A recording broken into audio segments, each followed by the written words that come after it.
ओम श्री शांबे शिवाय नमः। ओम श्री शांबे शिवाय नमः। श्री शिव महापुराण की जय हो। गौरी शंकर महादेव की जय हो। जगत जननी माता पार्वती की जय हो। कार्तिकेय की जय हो। गणेश जी की जय हो। रिद्धि सिद्धियों की जय हो। नंदीश्वर की जय हो। ऋषि व्यास जी की जय हो। सभी साधकों सभी भक्तों की जय हो। आज का विषय, आज का सत्संग नंदी केश्वर का गणपति पद पर अभिषेक और विवाह के बारे में है। तो सभी विषय चर्चा को ध्यान से सुने। नंदीश्वर कहते हैं, हे मुने, मैं उस वन में जाकर निर्जन स्थल में आसन लगाकर दृढ़ता पर्वत कठोर तप करने लगा, जो मुनि जनों के लिए भी असाध्य है। नंदी के उत्तर की ओर पर्वत भाग में स्थित हो अपने हृदय कमल के विवर में 3 नेत्र वाले 10 भुजाओं से युक्त परम शांत पंचमुख सदाशिव त्र्यंबकेय देव का ध्यान करके परम समाधि में लीन होकर एकाग्र चित्त से सावधानी पूर्वक रुद्र नाम का जप करने लगा। मुझको उस जप में स्थित देखकर चंद्रकला धारण करने वाले पार्वती सहित परमेश्वर महादेव ने मुझ पर प्रसन्न होकर कहा। भगवान शंकर बोले, हे शिलादत्त पुत्र, मैं तुम्हारी इस तपस्या से बहुत संतुष्ट हूँ। बोलो, क्या वर मांगते हो? हे धीमन, तुमने अच्छी तरह से तपस्या की है। तुमको जो अभीष्ट वर प्रिय हो वह मुझसे मांगो। शिव जी के ऐसे कहने पर मैंने सिर झुकाकर उनके चरणों में प्रणाम किया और जरा शोक का विनाश करने वाले उन परमेश्वर की स्तुति की। महाकष्टों का नाश करने वाले परमेश्वर शंभु ने अश्रुपूर्ण नेत्र वाले चरणों में सम्यक सिर झुकाए हुए मुझ नंदी को उठाकर दोनों हाथों से पकड़कर मेरा स्पर्श किया। इसके बाद गणपतियों एवं देवी पार्वती को देखकर दयामी दृष्टि से मुझे निहारते हुए जगतपति शिव कहने लगे, हे वत्स नंदिन,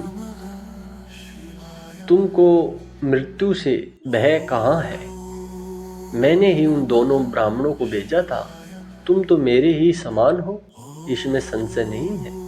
तुम अपने पिता एवं संजनों के सहित अजर अमर और दुख रहित अविनाशी अक्षय और सदा मेरे परम प्रिय गणपति रहोगे। तुम में मेरे समान ही बल होगा और मेरे प्रिय होकर तुम निरंतर मेरे समीप निवास करोगे। शिवजी का यह वचन सुनकर नंदीश्वर बोले, हे कृपा निधान, हे दया निधान, हे भक्त वत्सल्य भगवान, मैं आपकी शरण में हूँ। हे विप्र, उस पवित्र माला के गले में पड़ते ही मैं 3 नेत्र एवं 10 भुजाओं से युक्त होकर दूसरे शिव के समान हो गया। उसके पश्चात परमेश्वर ने मुझे अपने हाथ से पकड़कर कहा, हे वत्स, बताओ मैं तुमको कौन सा श्रेष्ठ वर प्रदान करूं?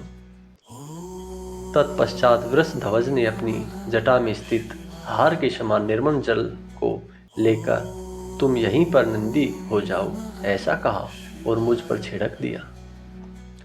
उससे स्वच्छ जल वाली महावेग से युक्त दिव्य स्वरूपी सुंदरी एवं कल्याणकारी 5 नदियां उत्पन्न हो गई। जटोत्का, त्रिशोत्रा, वृषध्वनि और श्रवणवोदका एवं जम्बू नदी, ये 5 नदियां कही गई है। हे मुने, यह पंच नदी नामक शिव का शुभ पृष्ठ देश परम पवित्र है, जो जपेश्वर के समीप विद्यमान है।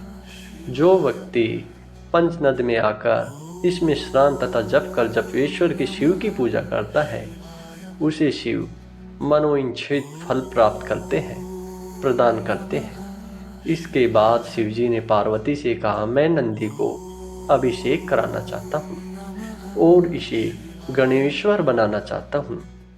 इसमें तुम्हारी क्या सहमति है? जगत जननी माता उमा बोली, हे देवेश, हे परमेश्वर, आप इस नंदी को अवश्य ही गणेश्वर पद प्रदान करें। हे नाथ, यह शिलाद पुत्र मेरा परम प्रिय पुत्र है।